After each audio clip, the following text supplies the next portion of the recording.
Hello my dear बच्चों, कैसे हो। आज हम लेकर आए हैं विलोपन विधि vs प्रतिस्थापन विधि। विलोपन विधि और प्रतिस्थापन विधि में आज कंपटीशन होगा बच्चों। देखते हैं कौन सी विधि बाजी मारती है। बच्चों ये हमारा जो क्वेश्चन है ये है हमारा प्रश्नावली 3.3 का जो क्वेश्चन नंबर 1 है उसका पॉइंट नंबर 2 है। 3x प्लस 4y बराबर 10 और 2x माइनस 2y बराबर 2। इसको हम विलोपन विधि और प्रतिस्थापन विधि दोनों से आज हम इसको सोल्व करेंगे।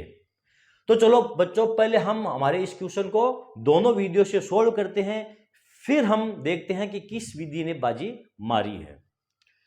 पहले हम करेंगे इसको विलोपन विधि से सोल्व। हमारा जो क्वेश्चन है वह है 3x प्लस 4y बराबर 10। यह है हमारा समीकरण नंबर 1।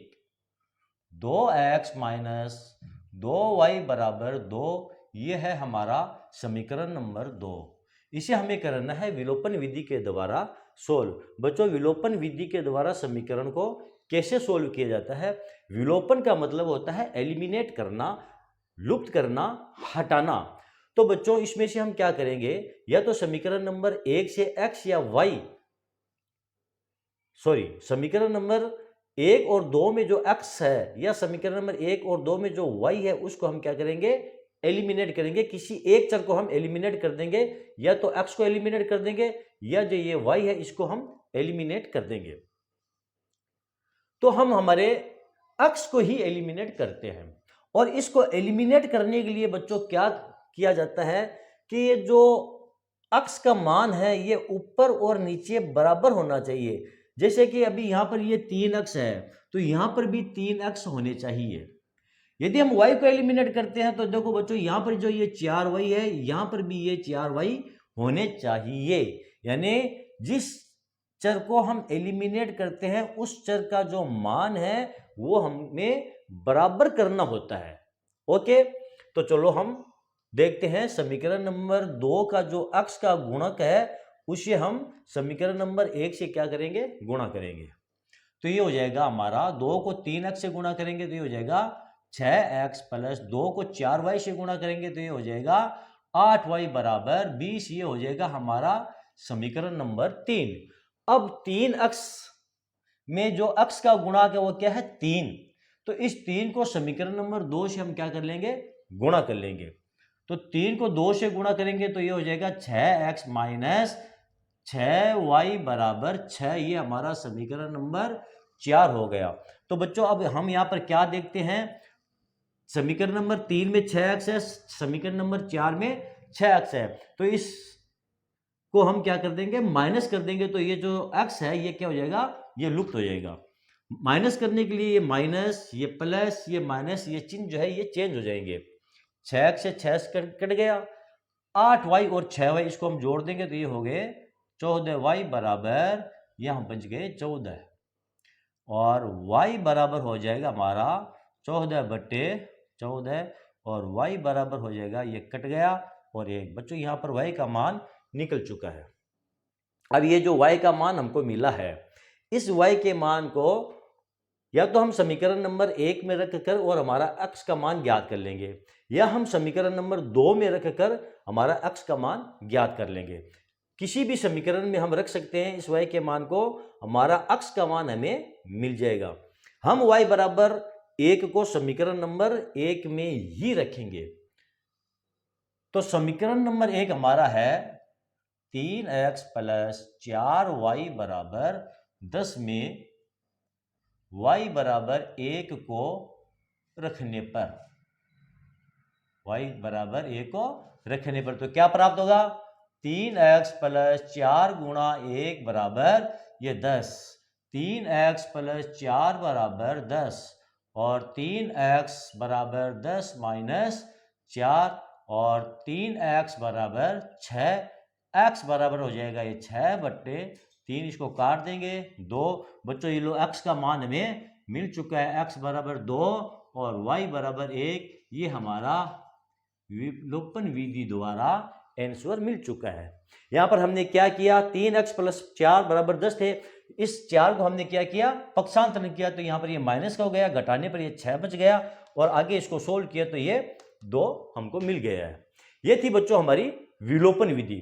चलो अब हम देखते हैं हमारी प्रतिस्थापन विधि। प्रतिस्थापन विधि से समीकरण को कैसे सोल्व करते हैं बच्चों। पहले हम हमारा समीकरण उतारेंगे। 3x प्लस 4y बराबर 10, यह है हमारा समीकरण नंबर 1, और 2x माइनस 2y बराबर 2, यह है हमारा समीकरण नंबर 2। प्रतिस्थापन विधि से बच्चों समीकरण को कैसे सोल्व करते हैं। प्रतिस्थापन विधि का मतलब यह हुआ कि किसी भी चीज को हम एक स्थान से उठा करके दूसरे स्थान पर शिफ्ट कर देना, उसे हम करते हैं प्रतिस्थापन, सब्स्टिट्यूट करना। ओके, तो इस समीकरण में हम क्या करेंगे, या तो x का मान ज्ञात करेंगे या y का मान ज्ञात करेंगे समीकरण नंबर 1 से, और उस मान को उठा करके हम समीकरण नंबर 2 में शिफ्ट कर देंगे, प्रतिस्थापित कर देंगे, या फिर हम x या y का मान ज्ञात करेंगे समीकरण नंबर 2 से, और उस मान को उठा करके हम समीकरण नंबर 1 में प्रतिस्थापित कर देंगे, सब्स्टिट्यूट कर देंगे। ओके बच्चों, चलो अब हम करते हैं इसको सोल्व। यहां पर हम समीकरण नंबर 1 से ही हमारा x का मान ज्ञात करेंगे। तो यहां पर लिखेंगे समीकरण नंबर 1 से, समीकरण नंबर 1 क्या है हमारा, 3x प्लस 4y बराबर 10।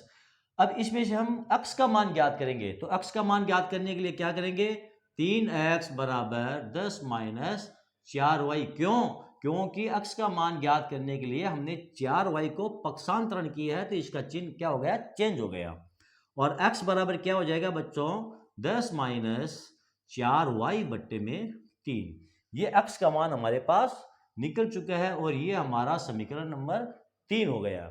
अब बच्चों यहां पर ध्यान देने योग्य बात है, ध्यान देना, यहां पर बच्चे क्या करते हैं, अक्सर बच्चे गलती कर बैठते हैं। क्या गलती करते हैं, वो x का मान तो यहां पर ज्ञात कर लेते हैं, अब वो इस x के मान को उठा करके और वो समीकरण नंबर 1 में ही प्रतिस्थापित कर देते हैं, और यहीं पर वो गलती कर बैठते हैं। उनका जो आंसर है वो गलत हो जाता है, आगे समीकरण बढ़ भी नहीं पाता है, और यहीं पर वो फंस कर रह जाते हैं। यहां पर हमने x का मान समीकरण नंबर 1 से ही तो ज्ञात किया है, तो इस x के मान को समीकरण नंबर 1 में नहीं रखना है, हमें x के मान को समीकरण नंबर 2 में रखना है। यदि हम x का मान समीकरण नंबर 1 से ज्ञात करते हैं तो उसे समीकरण नंबर 2 में रखना पड़ेगा, और यदि हम x का मान समीकरण नंबर 2 से ज्ञात करते हैं तो फिर x के मान को हमें समीकरण नंबर 1 में रखना पड़ेगा, तब हमारा यह समीकरण सोल्व होगा, वरना समीकरण सोल्व नहीं होगा। ओके बच्चों, चलो अब हम देखते हैं ये समीकरण नंबर जो 3 है, इसको हम कौन से समीकरण में रखेंगे, समीकरण नंबर 2 में रखेंगे। ओके, समीकरण नंबर 3 को समीकरण नंबर 2 में रखने पर समीकरण नंबर 2 क्या है हमारा, 2x माइनस 2y बराबर 2। यहां लिख लेते हैं 2x माइनस 2y बराबर 2 में क्या रखेंगे हम, x बराबर 10 माइनस 4y बट्टे 3 को रखने पर तो यहां लिखेंगे हम 2 कोष्टक, x की जगह क्या रखेंगे हम, 10 माइनस 4y बट्टे 3, 10 माइनस 4y बट्टे में ये 3 कोष्टक में इसको बंद किया, और माइनस 2y बराबर ये 2। ओके, अब हम कोष्टक को पुनः ओपन करेंगे, तो क्या आ जाएगा, 2 को 10 से गुणा करेंगे तो ये हो जाएगा 20 माइनस 8y, माइनस 3 को 2y से गुणा करेंगे तो ये माइनस 6y बराबर 6। ये हमारा कोष्टक ओपन हो चुका है। अब हम संख्याओं का करेंगे पक्षांतरण, और ये जो चर संख्याएं हैं ये माइनस की है, इनको हम जोड़ लेंगे, तो ये हो जाएगा माइनस 8y और माइनस 6y बराबर माइनस 14y बराबर क्या हो जाएगा, 6 माइनस 20। क्यों, 6 को हमने पक्षांतरण किया है। यहां पर क्या बचेगा, माइनस 14y बराबर माइनस 14, और y बराबर -14/-14, इसको काट देंगे बराबर 1, y बराबर 1। यहां पर बच्चों हमें y का मान मिल चुका है। अब ये जो y का मान मिला है, अब इस y के मान को आप चाहो तो समीकरण नंबर 1 में रख दो, आप चाहो तो समीकरण नंबर 2 में रख दो, आपका x का मान निकल जाएगा। ओके, चलो बच्चों यहां पर जगह की कमी है, इसलिए हम यहां से इसको मिटा देते हैं।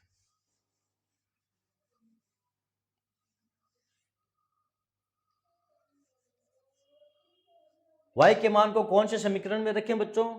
y के मान को हम रख लेते हैं, चलो समीकरण नंबर 2 में रखते हैं।